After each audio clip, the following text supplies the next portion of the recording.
하나님께 영광의 말씀을 드리겠습니다. 말씀의 제목을 따라합니다. 베들레헴에 오신 이유. 다시 한번 베들레헴에 오신 이유.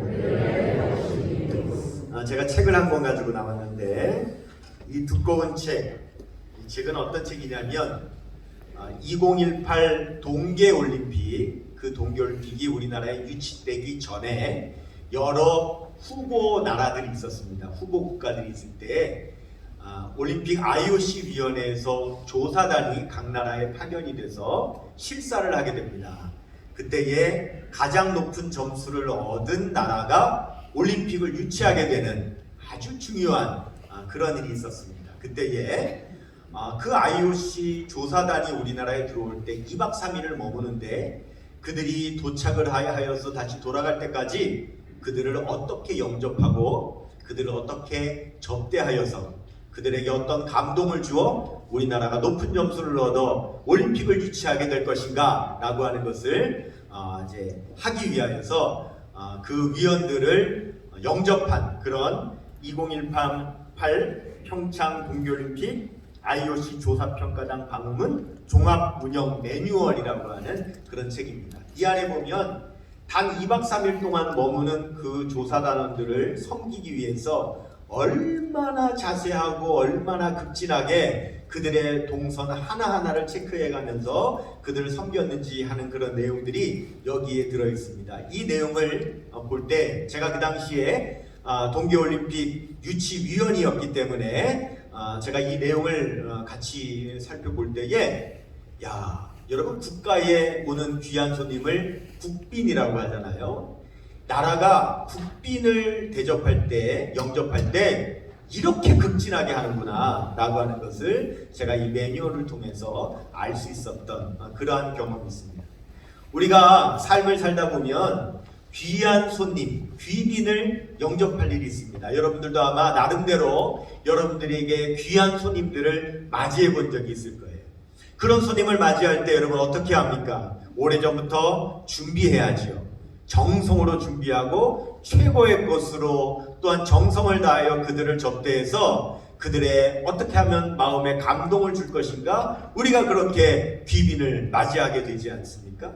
마태복음 25장에 보면 열 처녀의 비유가 나오죠. 신랑을 맞이할 열 처녀가 있었는데 그 열 처녀 중에 5처녀는 아주 슬기로워서 기름도 많이 준비하고 항상 등불을 켠 채로 언제 신랑이 올지 모르니까 그 신랑을 맞이하기 위해서 깨어서 준비하고 있었는데 어리석은 5처녀는 기름도 많이 준비해 놓지 않고 그리고 신랑이 더디 오니까 졸고 있다가 갑자기 신랑이 왔을 때에 그만 등불이 꺼져서 신랑을 제대로 맞이할 수 없었다 라고 하는 이야기를 우리 예수님께서 마태복음 25장의 열처녀 비유를 통해서 말씀하셨어요. 이렇게 신랑을 맞이하기 위해서도 우리가 정성으로 준비해야 되는 것처럼 우리가 우리 예수님을 맞이하기 위해서는 얼마나 우리가 깨어서 정성으로 준비해야 될 것인가 라고 우리 예수님께서 마태복음 25장 13절에 말씀하십니다. 같이 읽겠습니다. 시작. 그런즉 깨어있으라 너희는 그날과 그때를 알지 못하느니라 그랬습니다.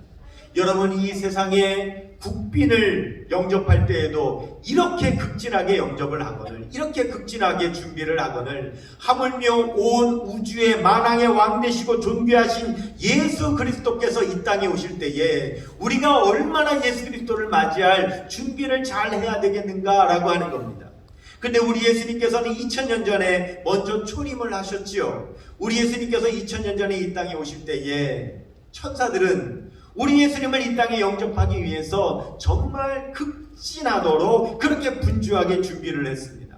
성경에 보면 이 성경 안에는 우리 예수님을 맞이할 준비를 했던 천사들의 모습이 아주 자세하게 기록되어 있는데 꼭 바로 이 매뉴얼처럼 예수님을 이 땅에 모실 그런 매뉴얼이 성경에 기록되어 있는 것 같습니다. 첫 번째로는 동방박사들을 인도할 별을 준비했지요.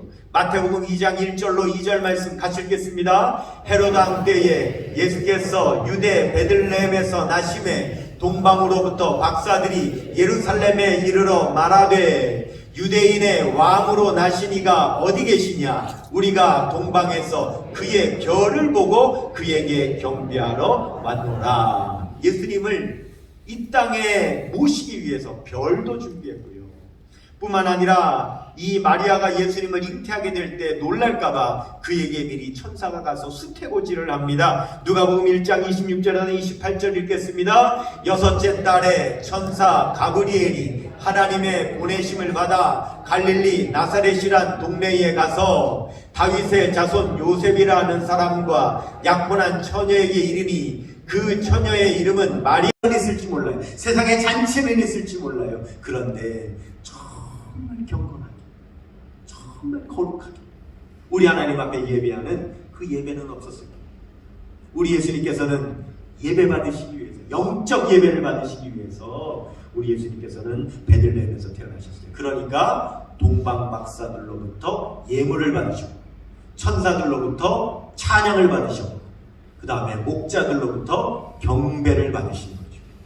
여러분, 그래서 우리가 성탄절 하면 가장 많이 부르는 찬양이 고요한 밤, 그 다음 뭐예요? 거룩한 밤. 성탄절은 아무도 알지 못하는 고요한 밤이었지만 그 밤은 그랬기 때문에 어떠한 밤이 될 수 있었느냐? 거룩한 밤이 될 수 있었다. 여러분, 이 시대의 성탄절이 어떠한 성탄절입니까? 화려하기는 합니다. 떠들기는 합니다. 그러나 여러분, 예수님을 향한 참된 거룩한 영적인 예배가 얼마나 여러분 우리가 찾아보기가 어렵습니까? 성탄절의 본질이 뭡니까? 성탄절의 본질은 우리를 구원하시기 위해서 이 땅에 오신 바로 하나님의 아들 예수님을 찬양하고 경배하는 것이 진정한 성탄절의 본질인 줄로 믿습니다. 여러분, 누가복음에 보면 누가복음에 예수님의 탄생 기사가 제일 길게 나와요. 그런데 예수님의 그 탄생 기사는 그 스토리가 무엇으로 연결되어 있냐면 처음부터 끝까지 찬양으로 연결되어 있습니다. 참 놀랍습니다. 여러분, 처음에 마리아가요 예수님을 수태했다고 하는 것을, 잉태했다는 것을 알게 되었을 때 마리아가 제일 먼저 뭐 한 줄 아십니까? 찬양을 했습니다. 누가복음 1장 46절 같이 읽습니다. 시작. 마리아가 이르되 내 영혼이 주를 찬양하며. 그래서 찬양으로 시작합니다. 그리고 사가랴라고 하는 제사장이 또 그 사실을 알고 찬양을 합니다. 누가복음 1장 67절에서 68절입니다. 시작. 그분 친 사가랴가 성령의 충만함을 받아 예언하여 이르되 찬송하리로다. 주 이스라엘의 하나님이여 그 백성을 돌보사 속량하시며 찬양했습니다. 그리고 그 밤에 천사들도 찬양했지요. 누가복음 2장 13절입니다. 같이요. 호련히 수많은 천군이 천사들과 함께 하나님을 찬송하여 이르되 그랬습니다. 그리고 그 밤에 예수님 찾아왔던 목자들도 찬양했지요. 누가복음 2장 20절입니다. 목자들이 자기들에게 이르던 바와 같이 듣고 본 모든 것으로 인하여 하나님께 영광을 돌리고 뭐하며 찬송하며 돌아가니라. 예수님 태어나시고 처음에 성전에 가셨을 때에 시몬이라고 하는 선지자가 예수님이 메시아인 것을 알아보고 예수님 아기를 품에 안고는 가장 먼저 찬양했습니다. 누가복음 2장 28절입니다. 시몬이 아기를 안고 하나님을 뭐하여 이르되 찬송하여 이르되. 그래서 여러분 보면 누가복음의 예수님의 그 탄생의 스토리는 다 찬송으로 연결됩니다. 여러분, 성탄절을 영어로 크리스마스라고 그러잖아요. 크리스마스는 원래 라틴어에 크라이스트 미사라고 하는 말이 영어로 크리스마스가 된 거잖아요. 여러분, 우리는 예배 드린다고 하죠. 영어로 워십, 서비스, 우리가 이런 단어를 쓰죠. 그런데 여러분, 천주교는 지금도 미사 드린다고 하죠. 미사라고 하는 말이 여러분 예배라는 말 아닙니까? 크리스마스라고 하는 말, 크라이스트 미사라고 하는 말 자체가 뭡니까? 크리스마스라고 하는 말이 그리스도에게 예배 드린다라고 하는 말이에요. 그러므로 여러분, 성탄절은 우리 예수님께 영적으로 예배드려야 되는 날인 줄로 믿습니다. 그렇기 때문에 우리 예수님께서는 그날 밤은 영적인 예배를 받으셔야 하기에 베들레헴에서 우리 예수님께서 태어나시죠. 여러분, 우리가 크리스마스에 많이 부르는 노래를 크리스마스 캐롤이라고 그러죠. 크리스마스 캐롤들은 크리스마스와 관련된 다양한 가사들을 담고 있어요. 그런데 이것도 이상하게 자꾸 시대가 변할수록 변질되어져 가는데, 여러분 혹시 집에 요즘 그런 거 있죠? 인공지능 스피커. 집에 왜 그런 거 있잖아요. 뭐 이렇게 뭐 어떤 집은 이름이 지니도만 지니. 그래서 지니야 뭐 틀어줘 그러면 이렇게 나와요. 저희 집에 있는 건 또 이름이 아리예요. 아리. 그래서 아리야 틀어줘 그러면 뭐 틀어줘요. 요즘 스마트폰에도 뭐 말만 하면은 여러분 다 인공지능으로 나오잖아요. 참 놀라운 세상. 그런데 제가 그 인공지능 그 스피커에다 대고 아리야 요즘 사람들이 많이 듣는 크리스마스 캐롤 틀어줘 그랬어요.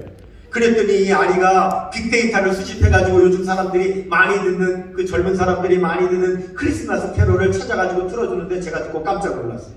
요즘 젊은 사람들이 제일 많이 듣는 크리스마스 캐롤이 뭔 줄 아세요? 그게 뭐냐면 이 노래는 사실은 캐롤이 아니에요. 1984년도에 영국의 남자 두 가수가 불렀었던 팝송이에요. 웸이라고 하는 가수가 불렀던 라스트 크리스마스라고 하는 팝송이 있는데 이 팝송이 34년이 지난 오늘날 젊은 사람들이 캐롤인 줄 알고 가장 많이 부르는 캐롤이 됐어요. 여러분 제가 34년 전에 청소년 시절을 보낼 때에 제가 팝송을 되게 많이 듣는 음악을 많이 듣는 그런 청소년이었기 때문에 그 당시에 제가 이 노래를 참 좋아해가지고 그때 이 노래 가사를 다 외워가지고 많이 불렀었어요. 근데 세월이 흘러도 잊어버리지 않아서 제가 지금도 그 팝송 가사를 그대로 외우고 있는데 여러분 이 팝송은 가사로 들으면은 전혀 크리스마스하고 상관이 없어요. 네? 이 가사가 이래요. 라스트 크리스마스 지난 성탄절에 I gave you my heart. 내가 한 여자에게 내 마음을 주었습니다. But next day I get it away. 그런데 다음날 바로 저는 차였습니다. This year 올해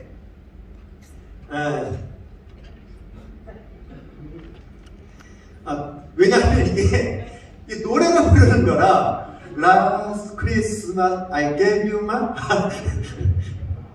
But the next day 이렇게 불러야 이게 되는 건데 그냥 하려니까 가사가 안 떠요. To save me from the tears. 올해 저는 또다시 눈물을 흘리지 않기 위하여 I will give it to someone special. 나는 다른 특별한 여자에게 내 마음을 주려고 합니다. 이 가사를 들으면 성탄절하고 전혀 상관이 없는 노래인데 지금 세대는 여러분 이 노래가 크리스마스 캐롤인 줄 안다. 아닙니다. 여러분 성탄절은 오직 우리를 구원하시기 위해서 이 땅에 오신 우리 주 예수 그리스도에게 경배하는 그 경배의 찬양이 울려 퍼져야 되는 날이 여러분 성탄절인 걸 믿으시기를 바랍니다. 차라리 고요한 게 낫습니다. 차라리 고요하고 차라리 거룩한 밤이 되는 것이 훨씬 낫습니다. 예수 그리스도께서 그리하여 그 작은 마을 베들레헴에서 탄생하신 두 번째 이유는 뭐냐? 그 두 번째 이유는 우리 예수님은요 자세하게 찾아야 예수님을 찾을 수 있게 하시기 위해서 우리 예수님께서 베들레헴에서 태어나셨습니다.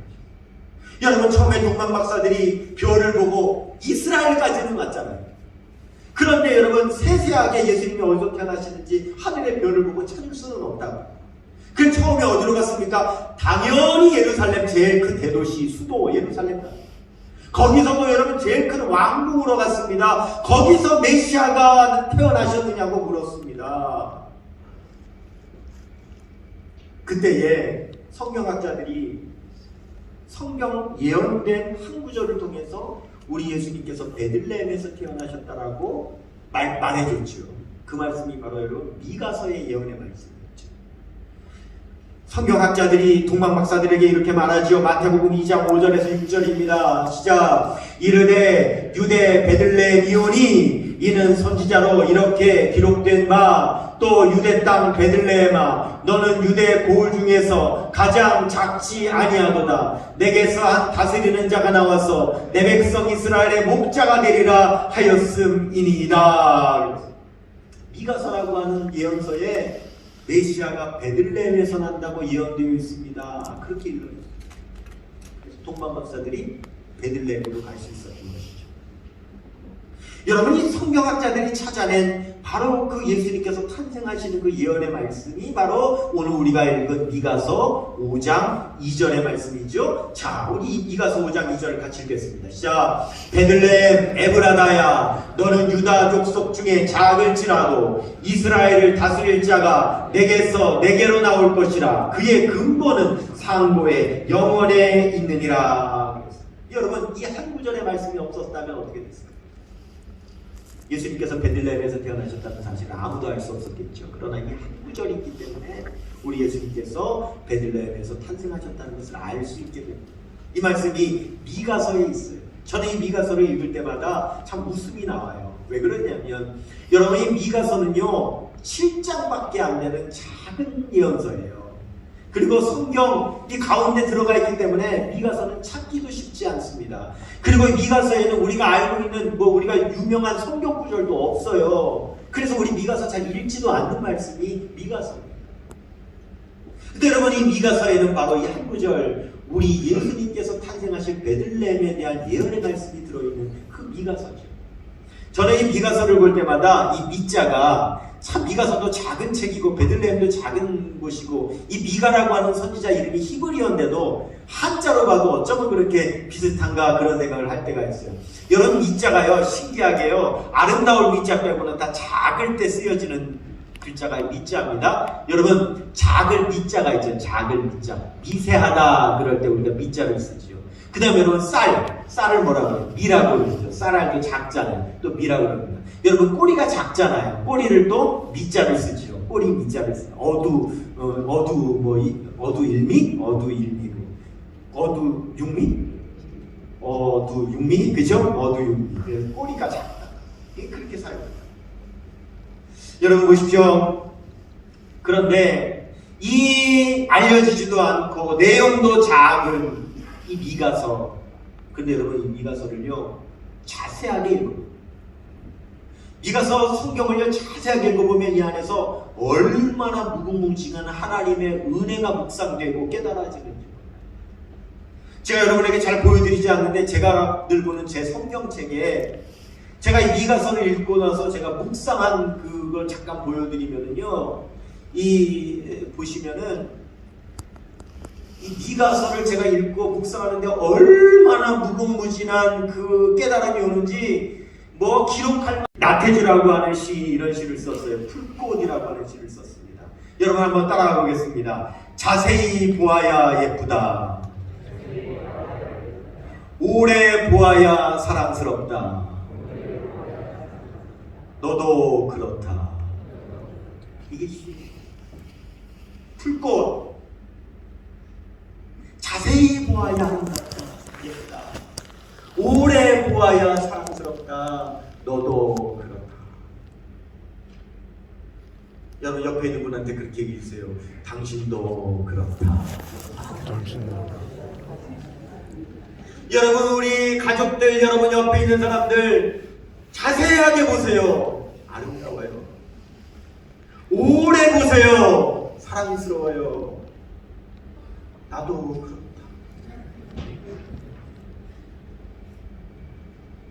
당신도 그렇다. 우리가요 미가서를 자세하게 읽어요. 그러면은 하나님의 얼마나 무궁무진한 은혜가 나오는지. 왜 예수님께서 베들레헴에서 태어나셨습니까? 베들레헴 찾기가 어려워요. 자세하게 찾아야 돼요. 샅샅이 찾아야 돼요. 여러분, 예수님 찾기 쉽지 않습니다. 왜요? 이스라엘 안에서도 베들레헴, 그 작은 베들레헴에서 태어났어요. 베들레헴 안에서도요 집도 아니고 마국간에서 태어났어요. 마국간에서도요 말궁리에서 나셨어요. 어떻게 예수님 찾겠어요? 샅샅이 찾지 않으면, 세밀하게 찾지 않으면 우리 예수님 찾을 수가 없어요. 우리가 예수님을 그렇게 찾으라고, 우리가 그렇게 예수님을 세밀하게 찾으라고, 예수님을 그렇게 깊이 찾으라고 우리 예수님께서 베들레헴에서 태어나신 줄로 믿습니다. 여러분, 이 미가서에서 예수님께서 탄생하신 베들레헴을 예언했을 때 단순히 장소만 예언한 게 아닙니다. 여러분, 미가서 5장 2절 말씀을 보면 그 5장 2절에서 핵심은 어디에 있느냐? 베들레헴에 있지 않아요. 핵심은 어디에 있느냐면 작을지라도에 있어요. 작을지라도. 그게 핵심이에요. 자, 미가서 5장 2절 다시 보시면 베들레헴 에브라다야 너는 유다 족속 중에 작을지라도 이스라엘을 다스릴 자가 내게서 내게로 나올 것이라 그의 근본은 상고의 영원에 있느니라. 여러분 여기 작을지라도가 이 말씀의 핵심이에요. 작을지라도. 여러분 작을지라도가 열쇠입니다. 왜냐하면 여러분 우리 예수님을 찾을 수 있는 열쇠는 작은 데 있어요. 큰 데선 예수님 못 찾아요. 작은 데서 찾아요. 동방 박사들이 처음에 예수님을 못 찾았던 이유가 뭡니까? 큰 데서 찾았으니까 못 찾았다. 예루살렘에서 찾았으니까 못 찾았다고요. 왕궁에서 찾았으니까 못 찾았다고요. 그런데 베들레헴으로 가고 아굴간으로 가고 구리우로 갔을 때 예수님을 찾을 수가 있었어요. 베들레헴은요 너무 작은 고을이에요. 그래서 베들레헴은 어느 고을과도 비교할 수 없는 고을, 비교가 안 돼요. 너무 작아서 어디 견줄 수가 없는 동네예요. 베들레헴은 겸손한 마을입니다. 베들레헴은 자랑하지 않습니다. 여러분 베들레헴은요 비교하지 않습니다. 저와 아주 친한 분이 있어요. 저하고 사실 나이 차이도 얼마 나지 않아요. 한 5살 정도 나나? 그런데 제가 그분 청년 때 제가 전도해서 예수 믿게 하고 뭐 세례 주고 그 다음에 가르치고 그랬다 그래서 그분은 지금도 자기가 제 제자라고 그렇게 여기는 분이에요. 근데 이분이 원래는 공무원이었어요. 그 정부 농촌연구소에서 감자 연구하는 사람이에요. 그러니까 맨 밭에다 감자 심었다가 그거 캐가지고 감자 현미경으로 들여다보면서 연구하는 월급 받는 공무원이었어요. 근데 이분이 무슨 계기가 있어가지고 어떤 계기가 있어서 사업을 하게 됐어요. 큰 사업을 하게 된 거예요. 하게 됐는데 어느 날 저를 만났죠. 만났는데 수억 원짜리 벤츠를 타고 나타나요. 저는 공무원일 때는 아주 그냥 이렇게 소시민 같은 삶을 살았는데 아주 그냥 피가 번쩍하고 벤츠를 타고 이 젊은 사람이 나타난 거예요. 제가 아니 어떻게 된 거냐고 왜 벤츠를 타고 왔냐고 그랬더니 저한테 하는 말이 목사님 사업을 하니까요 비즈니스를 해야 되니까 사업하는 사람들끼리 늘 만나게 되잖아요. 근데 이 사람들은 맨 하는 일이 사업하는 사람들끼리 만나면 뭐 하느냐 맨 비교. 저 사람이 하는 사업과 내가 하는 사업을 비교해가지고 돈을 비교하고 차를 비교하고 시계를 비교하고 옷을 비교하고 맨 하는 일이 비교하는데 비교해가지고 나보다 떨어진다고 생각하면 사업하는 사람들이 무시를 하는 거예요. 그래가지고 자기도 어쩔 수 없이 비교당하지 않으려고 좋은 차를 탈 수밖에 없다. 근데 그것도 얼마나 또 웃음냐면요. 어느 날 만났는데 저 사람이 나보다 사업을 더 적게 하는 사람인데 차가 나하고 같은 급이잖아요. 그럼 기분 나쁘다고 그 다음에 올 때는 더 좋은 차로 바꿔갖고 온다. 어떻게 나보다 사업도 적게 하는 사람이 내 거 나하고 같은 차를 팔 수가 있냐. 내가 더 좋은 차 타야지. 그리고는 그 차를 팔고 빚을 내서라도 더 좋은 차를 갖고 나온다. 여러분 세상은요 비교하는 세상입니다. 외모를 비교하죠. 학력을 비교하죠. 재산을 비교하죠. 여러분 그 비교 가운데 행복이 있습니까? 세상은 비교하는 세상이기에 그 비교하는 세상 가운데 행복이 없는 거예요. 여러분 비교하지 마세요. 비교하는 행복이 없는 거예요. 비교하지도 말고 비교당하지도 마세요. 여러분 비교가 무슨 뜻인 줄 아세요? 비교라고 하는 말의 뜻 아세요? 오늘 알려드릴게요. 비교는요 저 사람하고 나하고 비교해서 내가 저 사람보다 떨어진다고 느껴지잖아요. 그러면 비참해져서 내가 저 사람하고 비교했을 때 내가 저 사람보다 높다고 느껴지잖아요. 그러면 교만해서 그래서 비교라고 하는 말은 하면 비참해지거나 교만해지거나 둘 중에 하나 된다 그래서 비교라고 그러는 거예요. 그럼 비교하면 행복하지 않아요. 비교하면 비참해지거나 교만해지거나. 여러분 예수님께서 왜 베들레헴에서 태어나셨습니까? 여러분 우리 예수님은요 이 세상에 비교할 수 없는 분인 걸 믿으시기를 바랍니다. 이 세상에서 가장 높고 가장 존귀하신 분, 이 세상에 그 누구도 우리 예수님과 비교할 수가 없어요. 그래서 우리가 찬송을 부를 때 어떻게 부릅니까? 만민의 구주 예수의 귀하신 이름은 천지에 있는 이름 주 뭐 할 데 없도다? 비할 데 없도다. 광명한 해와 명랑한 저 달빛 수많은 별들 빛이 나 주 예수 빛은 더 찬란하여 참 뭐 할 수 없도다? 비교할 수 없도다. 할렐루야. 아멘. 여러분 누가 감히 예수님을 비교하겠어요? 그렇기 때문에 우리 예수님은 아무도 비교하지 않는 작은 고을 베들레헴에서 태어나신 거예요. 근데 여러분 이거 아십니까? 베들레헴이요 그냥 작은 마을이 아닙니다. 베들레헴을 무시해서는 안 됩니다. 여러분 베들레헴이 어떤 마을인 줄 아세요? 우리 예수님이 태어나셨잖아요. 그런데 그 이전에요 또 위대한 한 사람이 베들레헴 출신이에요. 베들레헴에서 태어났어요. 여러분 다윗 고향이 베들레헴이에요. 이스라엘의 가장 위대한 왕 다윗 왕도요 베들레헴에서 태어났습니다. 사무엘상 17장 12절입니다. 시작. 다윗은 유다 베들레헴 에브라 사람 이세라는 사람의 아들이었는데, 여러분 베들레헴이요 다윗의 고향이에요. 베들레헴 무시하지 마세요.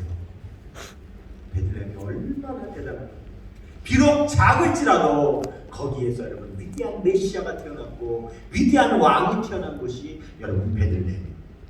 예수님은 겸손의 왕으로 오셨습니다. 그렇기 때문에 여러분 이렇게 위대하지만 결코 자랑하지 않는 작은 마을, 겸손의 마을 베들레헴에 우리 예수님께서 태어나십니다. 세 번째, 예수님께서 베들레헴에 태어나신 세 번째 이유는요 오직 하나님만을 우리가 의지하게 하시기 위해서 예수님께서 베들레헴에 태어나셨습니다.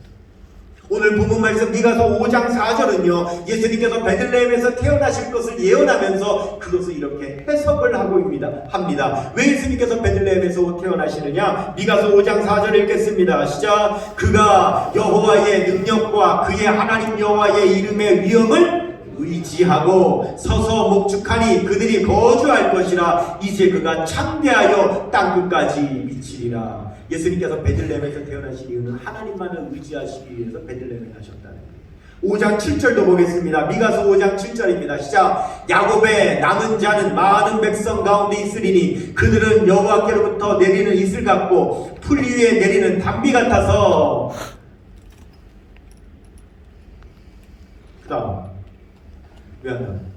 그 다음이 중요한데, 사람을 기다리지 아니하며 인생을 기다리지 아니할 것이며.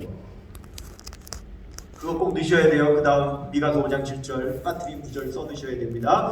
그것 때문에 읽은 거예요. 사람을 기다리지 아니하며 인생을 기다리지 아니할 것이며. 예수님께서 베들레헴에서 태어나셨을 때 여러분 예수님 도와준 사람이 있었습니까? 베들레헴에서 예수님 태어나셨을 때 예수님께서 사람을 의지할 수 있었습니까? 아니요. 예수님에게 여간빵 하나 내준 사람이 없었습니다. 아무도 우리 예수님 도와준 사람 없었습니다. 우리 예수님 아무도 인생 의지하면서 이 세상에 태어나지 않으셨습니다. 철저하게 예수님 태어나시던 밤에 예수님은 하나님을 의지하셨습니다. 우리는 오직 하나님만을 의지해야 될 줄로 믿습니다. 아멘. 시편 146편 3절에서 5절은 말씀합니다. 같이요. 귀인들을 의지하지 말며 도울 힘이 없는 인생도 의지하지 말지니 그의 호흡이 끊어지면 흙으로 돌아가서 그날에 그의 생각이 소멸하리로다. 야곱의 하나님을 자기의 도움으로 삼으며 여호와 하나님에게 자기의 소망을 두는 자는 복이 있도다. 예수님께서 베들레헴에서 태어나신 세 가지 이유. 첫 번째, 오직 영적으로 한 예수님께 예배 드리시기, 예배 받으시기 위해서, 예배 받으시는 성탄절이 되기 위해서 베들레헴에 태어나셨습니다. 두 번째, 예수님께서 베들레헴에서 태어나신 이유는 예수님을 자세하게 깊이 있게 우리 예수님을 찾게 하시기 위해서 베들레헴에 태어나셨어요. 그리고 오직 하나님만을 의지하게 하기 위해서 우리 예수님은 베들레헴에 태어나셨어요. 예수님께서 베들레헴에 태어나신 그 의미가 오늘 이 시대, 이 코로나의 시대를 살아가고 있는 우리가 맞이하는 이 성탄절, 우리가 이번 성탄절 더욱더 영적으로 예배하는 성탄절이 되고, 이번 성탄절 우리가 더욱더 예수님을 깊이 자세히 찾는 그러한 성탄절이 되고, 오직 하나님만을 우리가 의지하는 그러한 성탄절이 되시기를 주님의 이름으로 축복합니다. 아멘. 뉴스를 보니까 오늘 정부에서 2.5단계로 올릴 거라고 그런 뉴스가 나옵니다. 앞으로 확진자가 1000명이 하루에 넘어갈 수도 있다라고 말합니다. 여러분, 이러다가 이번 성탄절은 우리가 온라인으로 성탄절 예배를 드릴지도 모르겠습니다. 성탄 전야 예배는 말할 것도 없고 새벽송 없어진 지 오래됐고, 그러다가 여러분 성탄절도 온라인으로 드릴 수밖에 없어요. 진짜 고요한 밤이 될 것 같아요. 그러나 여러분, 우리는 올 성탄절을 거룩한 날로 만들어야 합니다. 오직 예수님께 영과 진리로 예배하고, 오직 예수님을 깊이 묵상하고, 오직 하나님만을 의지하는 예수님께서 베들레헴에 오신 참 뜻을 실천하는 그런 성탄절을 준비하시는 우리 사랑하는 모든 주의 백성들 다 되시기를 주님의 이름으로 축원합니다. 아멘. 우리 모두 다 같이 자리에서 일어나셔서 예수 나의 참 소망이 되신다고 우리 시간에 함께 찬양하겠습니다.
위엄 찬송로 사망이 무너졌도다.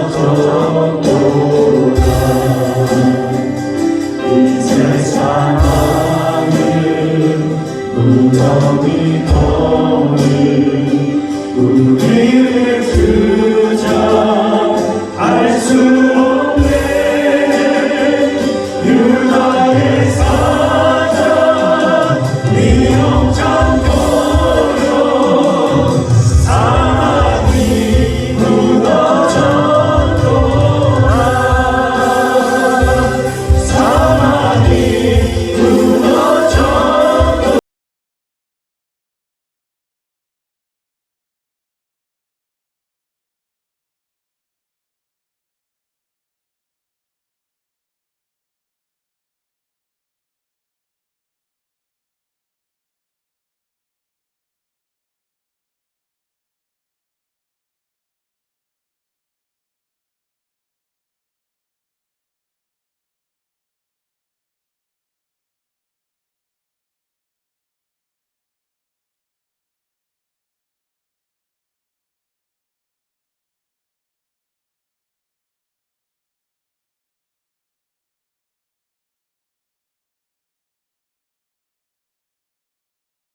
가슴에 손을 얹으시기를 바랍니다.